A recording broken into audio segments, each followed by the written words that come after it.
क्या बात है। नायक अपनी नायिका के रूप, सौंदर्य, जवानी का वर्णन करते हुए कहता है, मेरी जान, भगवान ने तुम्हें फुर्सत में बनाया है। कारी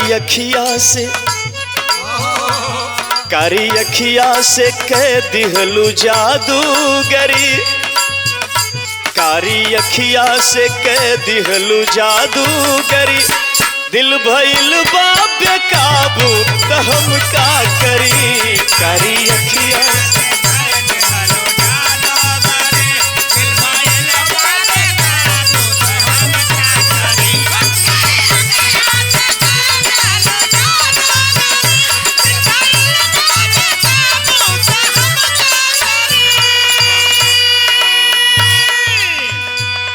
अरे केतनो काबू मेरा खल चाहिए मन, केतनो काबू मेरा खल चाहिए मन, ना मनवलो पे माने त हम का करी।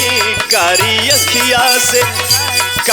अखिया से कह दिहलू जादूगरी, दिल भइल बा बेकाबू त हम का करी।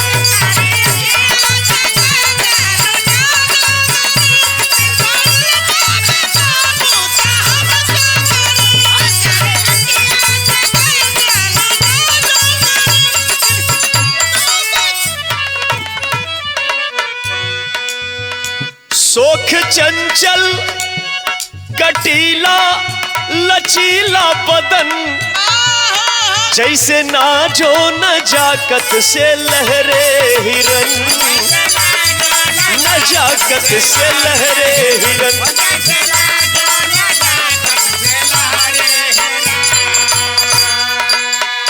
ओ गोरी अलहड़ जवानी के अंगड़ाई पर, गोरी अलहड़ जवानी के अंगड़ाई पर, मन लुटा देहली चेहरा के सुघराई पर।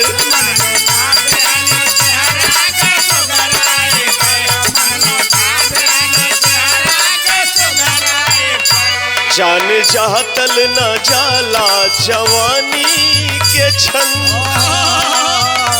जान जातल न जाला जवानी के छन, खुशबू निकली त दिल तक पहुँचबे करी।